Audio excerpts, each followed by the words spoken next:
They know what the culture of the company is.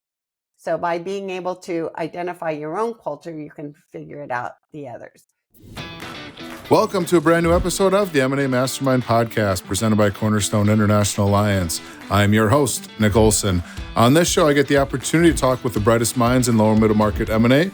Together, we discuss industry intelligence, deal management, shared successes, specialized expertise, and much more. If you serve the small to medium-sized business owner, this show will offer you tactics and insights you can use and implement now to become a master in M&A.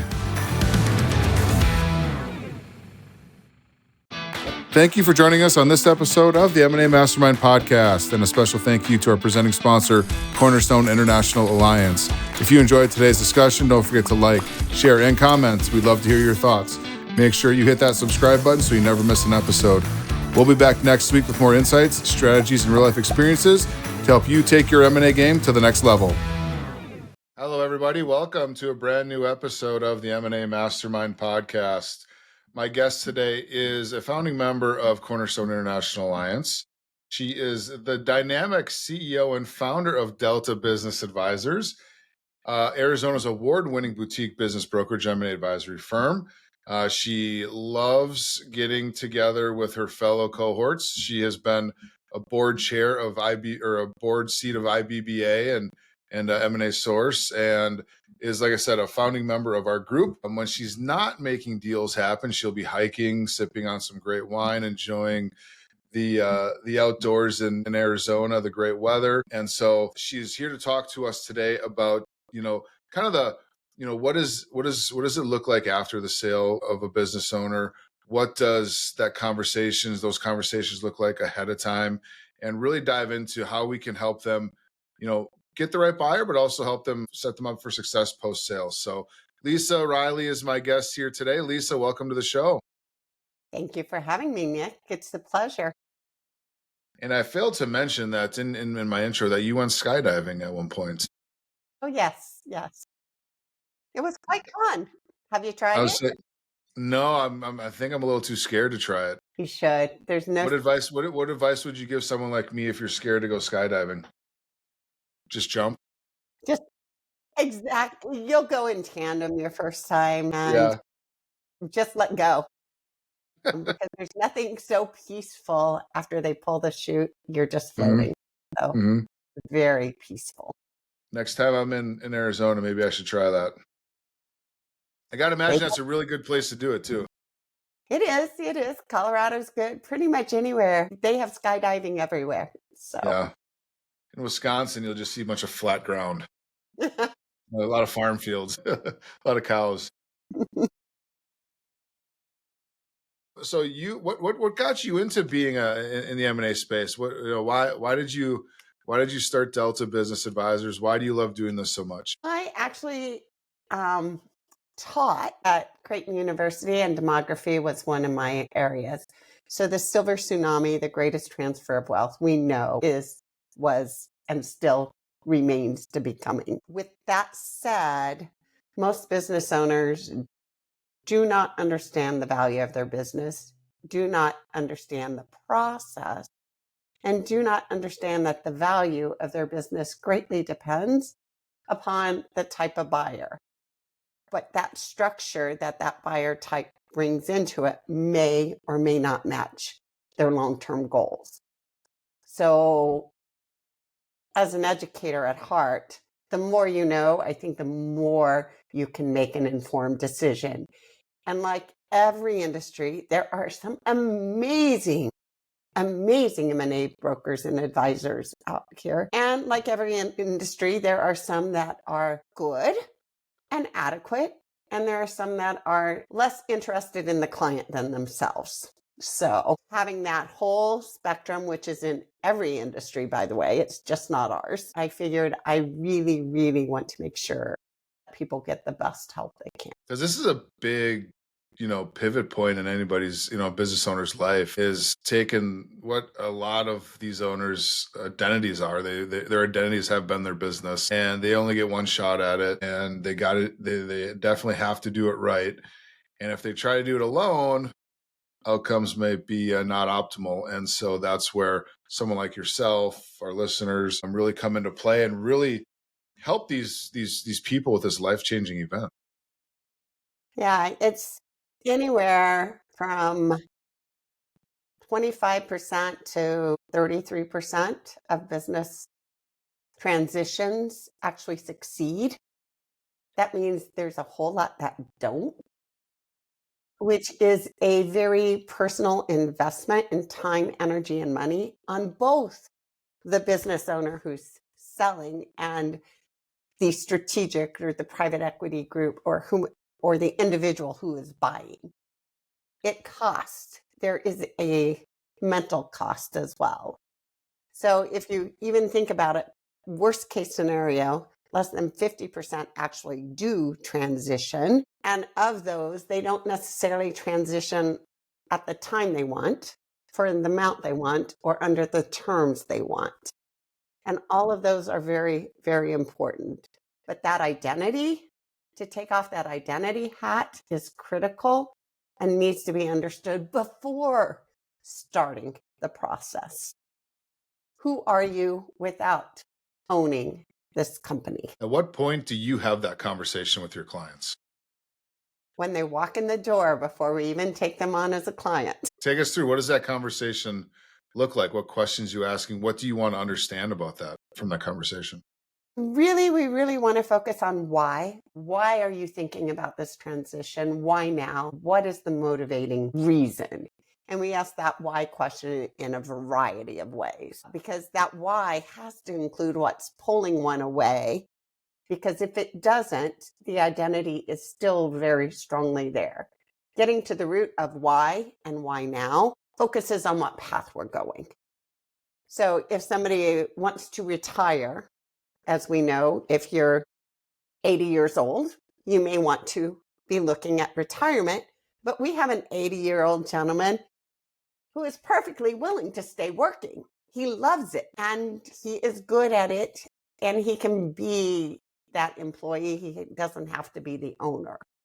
So again, it depends upon the type of buyer that's looking for that. A private equity group, as you know, looks for a certain management team in place. And if that's not there, the owner may need to stay longer.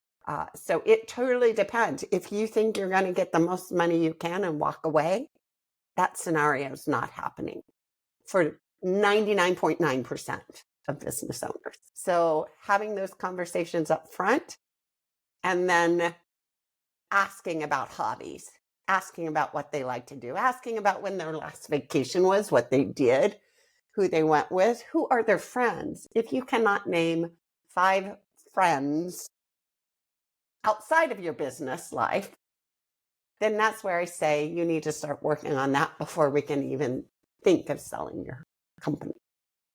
And selling might be to an employee or a child. It doesn't have to be to a third party. Right. Well, and you just mentioned 2 buyer types: an employee, a child. You got private equity, you got strategic, you got individual, wealthy individual, family office, like all options out there. So where do you start in understanding? So you have that conversation with your client, understand the why. What's your identity going to look like afterwards? What are you going to do? How does that help you in determining?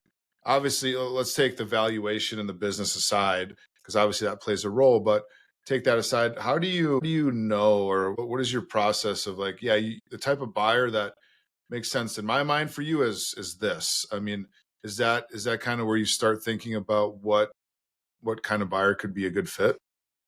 Yes. It's not only what their financials actually suggest. You can be a $2 million company, a $20 million company, a $200 million company in revenue. And there are certain things that you have, buyers you price yourself out of. And, or if you're interested in business legacy and you're at the lower end, you might be an add-on or a bolt-on for a strategic or a private equity. So your legacy might not live on. You might be incorporated into them. If legacy is important to you, that may not be your right type of buyer. By knowing all of these things, is it your employees? Is it legacy? Is it, financial? How much money are you going to make and when? Because that number, unless you really want it for bragging rights on the golf course, means absolutely nothing.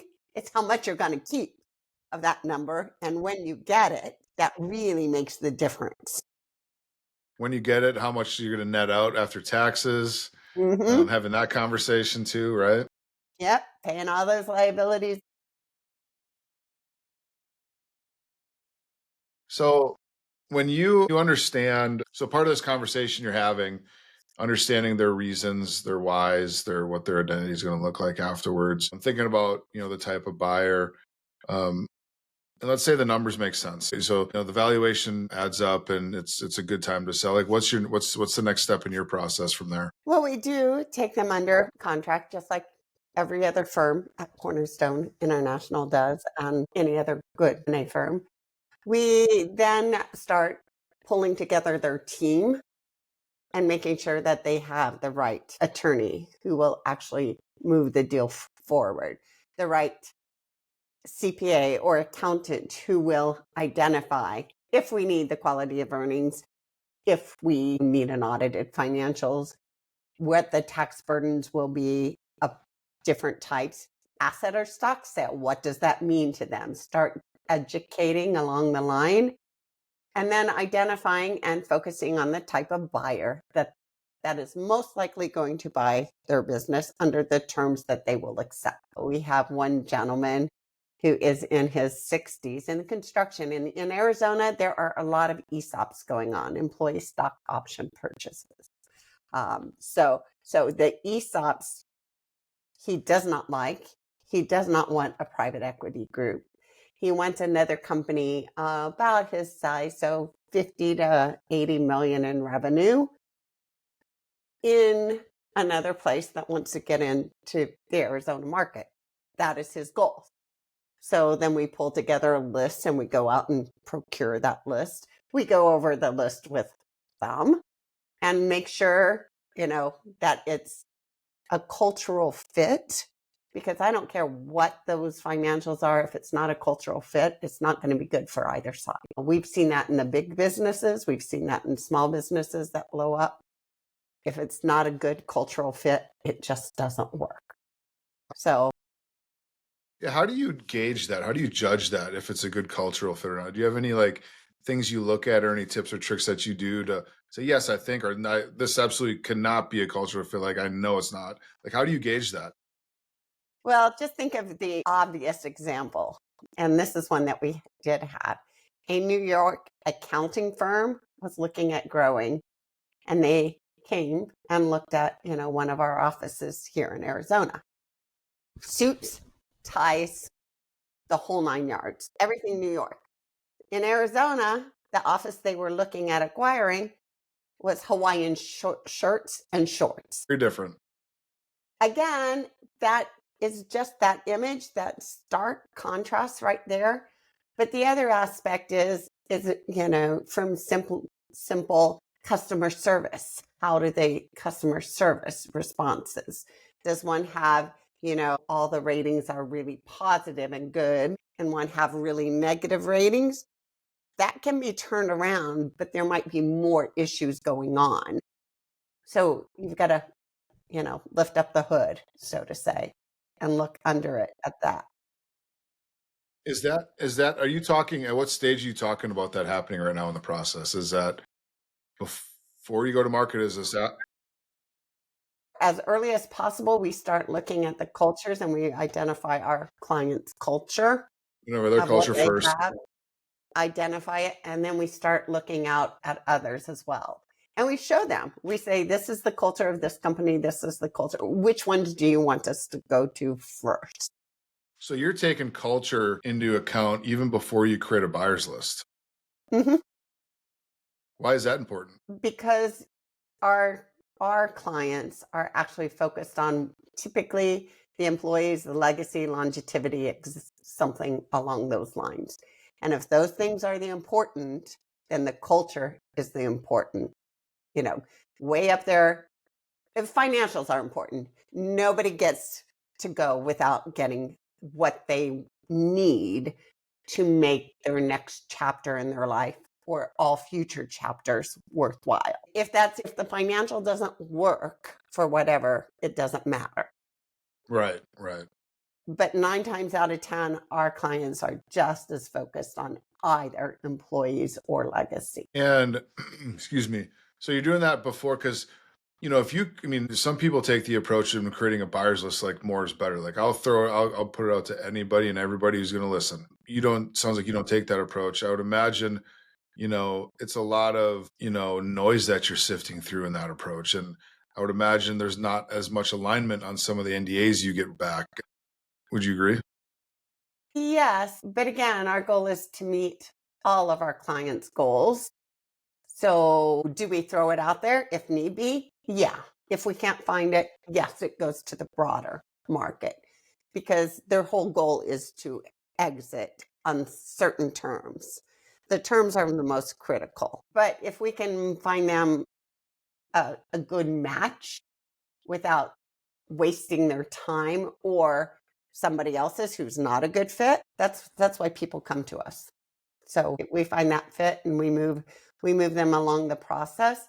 That does 3 things for us because we've done that good pre-due diligence. It typically gets us through due diligence to the closing table in a timelier fashion, as well as on the buyer that they want at the right time, under the right structure. This episode of the M&A Mastermind podcast is powered by Cornerstone International Alliance, where leading M&A firms come together.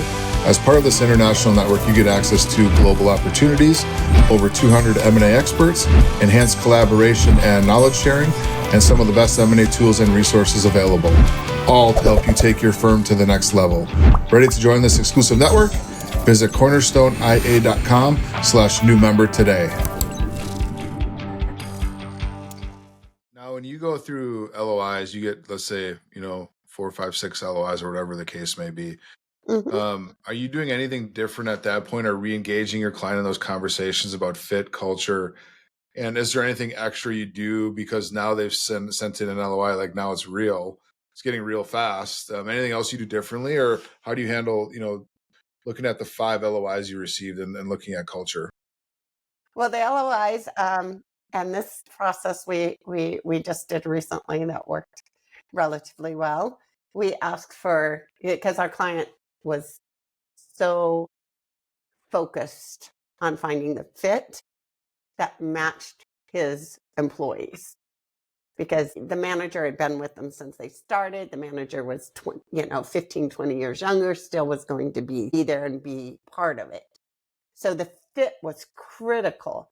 So we also, in the LOI stage, we just flat out said, you'll have a better chance if you provide, the top or do this. It was culture index, so we hired culture index and they did the culture index. And then my client got to take a look at all of them and see which ones fit better.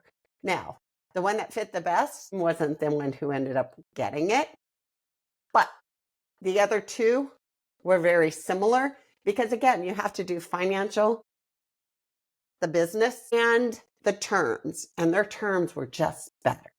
Speaking of terms, when you have that conversation with your client, you want to understand their terms. What do you mean by that? And what do you talk about? First and foremost, the structure, an asset or a stock sale. There are reasons for both, depending upon contracts and so on. That, of course, affects taxes and tax consequences, liabilities, and all of these other stuff. So it's the amount. The other terms are how long or if the business owner needs to be part of the business. Is it for 2 years, 1 year, 3 years? And what that structure entails. Is the owner coming into the office? Are they just doing consulting? What does this entail? Or do they get a seat at the board? What does this mean? How much do they have to keep? If it's a strategic or a private equity coming, do they get a bite of the apple in the future? Do they understand what that is? If they keep 5%, 15, 20%. Do they understand what that really means or does not mean for them? If there is an earnout, if that earnout never comes, is it okay? Because you have no control over it, typically, 9 times out of 10. If there are notes, if there, all of the things that come into playing, if the key employees have golden handcuffs and what happens if one of them leaves, all of those terms that we don't even think about from an owner perspective, and even our perspective, we don't know what all the terms are, but the more we can figure out that our client wants, the most critical, those are the ones we have to end up with no matter what. And, as you're negotiating with a buyer based on those terms, obviously depends on what they are and how hard you want to push and how important they are to your client, I would imagine, right? Exactly. And do you have an example maybe of a term that you really had to like push for, fight for your client when maybe the buyer was a little resistant to it or, something like that, but you're like, this is really important to my client. And if you want to be successful or you want to win this, like we kind of have to have this. Do you have something that you've dealt with in the past that kind of aligns with that? Oh, it was a long time ago on a smaller deal, but one of the biggest things was our client was selling 5 dry cleaners. And one of the buyers who was adding them on figured out very quickly that he just wanted to be able to come in, have his office, which was there, and talk to the customers. That's what he'd been doing for the past 4 or 5 years. Management were all there doing it. So the highest, again, the company that did a higher amount did not get it because this strategic figured out that we were very honest with both. We said, hey, he has been here coming into the office, his office, for the past 5 years, just talking to customers. This cannot hurt you in any way. And it would probably make the deal go much smoother for getting his buy-in. One of the 3 buyers heard that. And so in their LOI, they wrote in, he could keep his office, he could come in as long as he what. They started with a 2-year, and then they said we can extend it as needed. He stopped going in after 1.5 years, but he got what he wanted. Mm-hmm. It's so are you saying 2 out of the 3 buyers didn't hear that? Like this one buyer heard that and that's how they came out ahead. It's very interesting. So you got to listen. You have I was to going to listen. say. You have to know. And we couldn't quite say, you have to leave him in the office. We just basically said, this person has been coming here for the past 4 or 5 years talking to customers. We think it'd probably be in your best interest if you kind of considered something like that. Yeah, right. Dangling the carrot out there and not saying, hey, you have to do this. But yeah, that's funny. But so the buyer, so make sure, like I said, you're listening and paying attention to the details. And so anything you guys are doing, so you pick an LOI, you're kind of at that point tied to that buyer.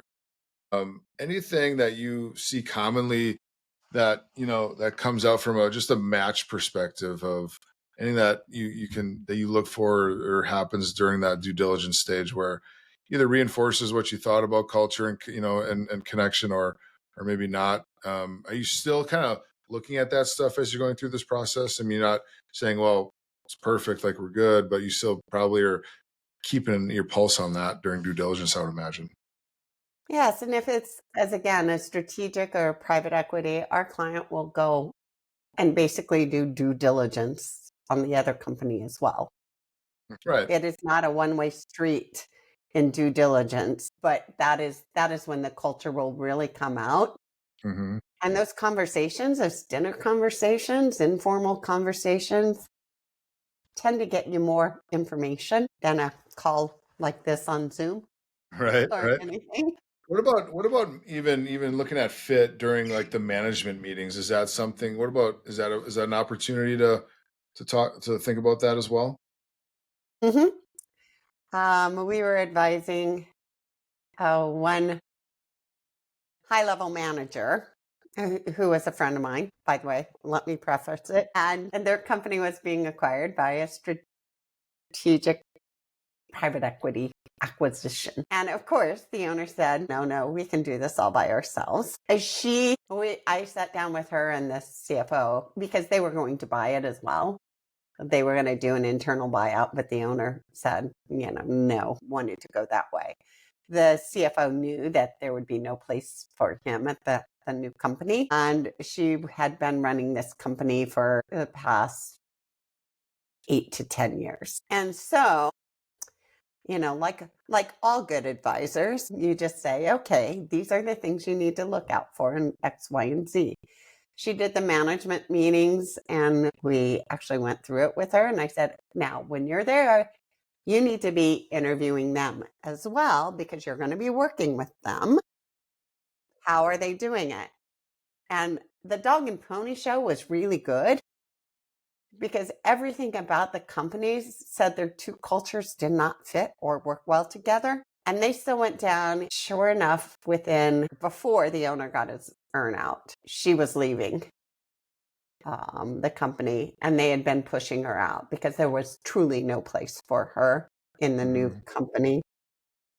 Like all good things, she went and started a company because she didn't, they didn't have her do a non-compete or anything because I said, here's your attorneys, you want to do this. Make sure you're not signing a non-compete. So if you don't like it, you can go and start your own company. And that good is advice. exactly what she did. Yeah. Very interesting. And how long ago, how long after, was that after the sale that happened or during due diligence? It was after the sale. Mm-hmm. But the red flags were waving loud and clear during due diligence from our conversations with. Yeah. And so when you saw those red flags from her perspective, was she aware? Was she nervous? Because obviously she stayed with it for a little bit, right? She was aware, but she'd been at the company for 30 years as well. That's her, yeah. And was good friends with and she actually said, Lisa, everything you said, everything came true. I'm like, I'm so sorry. I'm so sorry. But those are the things, again, and he was concerned about his employees. Yeah. The owner was actually really concerned and devastated when this happened. But unfortunately, it is a common occurrence, as you know. You've heard. Oh, yeah. We've talked about these stories many stories. So what are some, just some maybe two or three things that you would recommend, our listeners to know about, identifying buyer types that match your client's goals? Anything like, what are some common themes that you always say, these are the 1, 2, 3 things that I always look for, I always do in every deal to make sure that there's a good, match. Okay. Most people work with or do business with people, as you've all heard, like and trust. If there is not that, and there is not the prerequisite of understanding how a company has done business before or how they're doing now, then dig into that. So first and foremost, identify your own culture. And owners may or may not know, by the way, what the culture of the company really is. Key management may or may not know, but those people working client-facing, customer-facing, or in the background, they know what the culture of the company is. So by being able to identify your own culture, you can figure it out the others. So first and foremost, know what that is. Second, what you can do is figure out what type of buyer. You can look on ChatGPT, Google, anything. Look at strategic, private equity, individual, and see what terms are typically associated with them. Do you want to keep working for 2 to 3 years? Do you want to be done fairly quickly? If you want to be done fairly quickly, a strategic in the same industry or a competitor who may or may not pay as much, but they know the business and would not necessarily need to keep you. So your culture and knowing what you most want out in the future are the two top things to be thinking about. I say on the day you start your business, if you didn't think about it then, the next best day is today. Right. But definitely, definitely before you go to sell. And that sell can be transitioned to the children. It can be to the employees. It can be partial sales, lots of things. And sell is in quotes because you need to make money from your lifelong endeavor. And I mean, I would think, talk about goals being aligned and, it has to make, you talk about financial, it has to make financial sense for you as to get what you want out of the business, personally and professionally as well. Mm-hmm. And I would imagine that's part of your process as you're looking for alignment or match with the buyer. And, probably one of the most important things is just to make sure that you get out what you need and want and it's structured the right way. And what you're going to do after the sale is being, you're able to live that way based on the proceeds that you get from the business. And like you said, do you want to stay in for 2 years? Are you want to getting it out sooner rather than later? Are you okay being a consultant? Are you, fine being in the business in the office every day? Like all those things play a factor and not just, I got this amount of money for my business and that's it. Exactly. You got to meet all the goals, and there are a lot of them, and some you haven't even thought about. Yeah. For example, do you have children working? Do you have a customer concentration? Are they all your really good friends? Do you get a little kickback from your vendors? As we were talking, it was going through my mind. I didn't ask it, but I want to make sure we cover it real quick. Is the business owner, it's an important decision for him or her, but also I would imagine you take this approach, Lisa, but having a conversation or including the spouse in the whole process, especially I would imagine on the front end of getting alignment and what you both want out of the business and what you both want after the sale. How do you go about including the spouse in the equation? Even if we were not a community property state, which we are here in Arizona, all partners, and that is spouses, are included in our conversations up front before we even sign any type of engagement agreement. Because if their goals aren't in alignment, then it doesn't matter. We can bring an amazing deal to the table and one party can just shoot it down. And all that work, again, and all time, energy, and money invested by all parties is for naught, not to mention the lawsuits that might follow. So, yes, spouses, partners, everybody is Kids? signing on the dotted line. Kids, if they are important, yes, yes. And kids, if they are managing or if they are in key parts of the business, most definitely. Yeah, it just makes so much sense because far too often you hear about things come up in a deal that maybe you didn't address early on. Mhm. The last thing you want to have happen is business owner ready to go, but then the spouse raises concerns or wasn't in alignment or didn't know about something and that pops up mid process. Like I can't imagine that's ever a good situation. No, and the other thing is figuring out what on the balance sheet and or in the income statement is really discretionary or more personal. 9 times out of 10, vehicles, family vehicles, sometimes, you know, children are on the payroll and they might not be doing much of anything. So identifying all of the benefits it gives to your family is critical up front, and that both parties are aligned with that. And that the proceeds and the future lifestyle does not take a hit. Right. Yeah, like, that's a good point. Running, you got those discretionary things you're running through the business. Now your business goes away. You're going to have to start personally paying for them. Like, what does that look like? How's Hmm. that going to affect you? And all those sorts of things. Because I would imagine, the not so great advisors out there, if you miss that conversation and talk about, being happy post sale with everything. Oh, now I got to pay, for my vehicles. Like I never had to do that before. For my gas, for my health care, for my dental Yeah. care. Yeah. Yeah. all that stuff. So I think the bottom line is, and Lisa, thank you for all your insights here, and all your expertise in this, because, you know, make sure you're in alignment with your clients, make sure your clients are in alignment with their goals, and it's all out on the table early, and all with the goal of being in alignment with whatever buyer you choose to purchase your company on, alignment on, the financials, the post sale, like what are you going to do? Maybe you're going to, the structure and the terms, all that sort of stuff. It plays a huge factor in whether or not the sale is successful.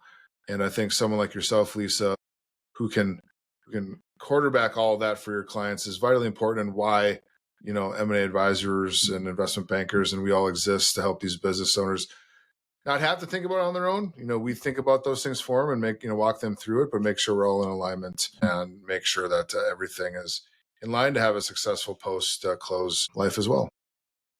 Because nothing matters if you regret that decision of selling, or if it does not meet your lifestyle. So Right. Very important. we want you to be happy. We want you to be engaged. And I can tell you, and you'll like this one, Nick, if your goal is to golf every day, that will not be fulfilling. No, it won't. It's funny how many people think that just by the stories I hear, and people try it, and it's like, you can only golf so much in the course of a week. Unless you're going to become like a professional golfer, you're not going to do it. Yep. So what's going to get you out of bed every morning?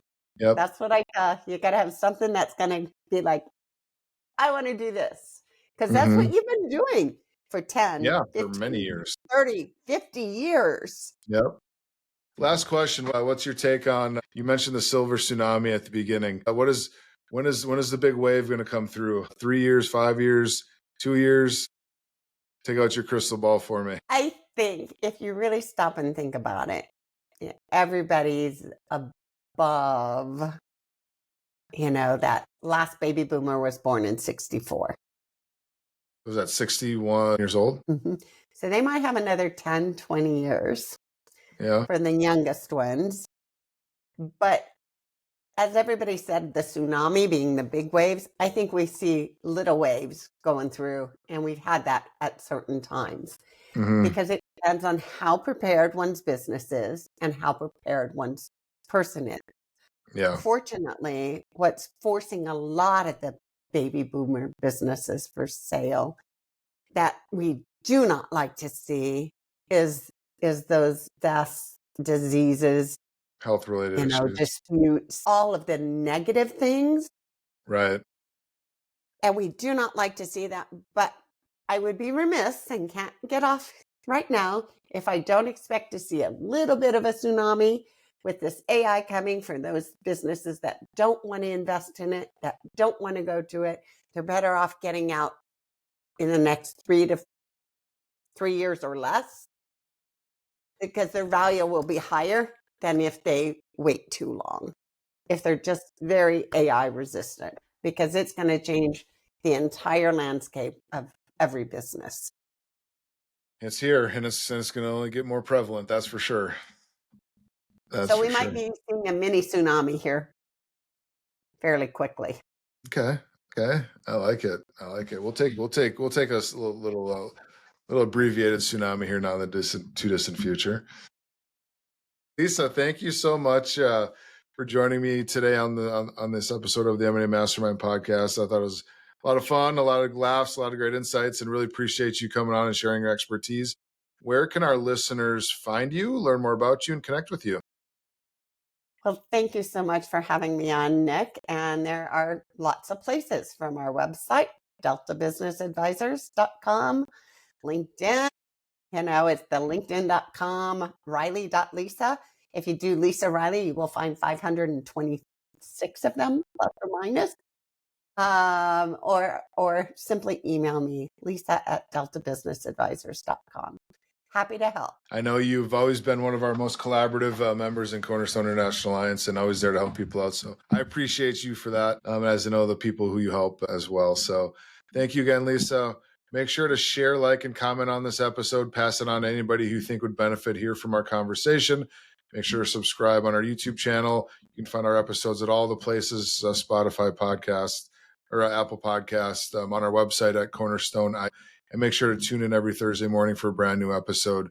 Until next time, everybody, take care. Thank you for joining us on this episode of the M&A Mastermind podcast, and a special thank you to our presenting sponsor, Cornerstone International Alliance. If you enjoyed today's discussion, don't forget to like, share, and comment. We'd love to hear your thoughts. Make sure you hit that subscribe button so you never miss an episode. We'll be back next week with more insights, strategies, and real-life experiences to help you take your M&A game to the next level.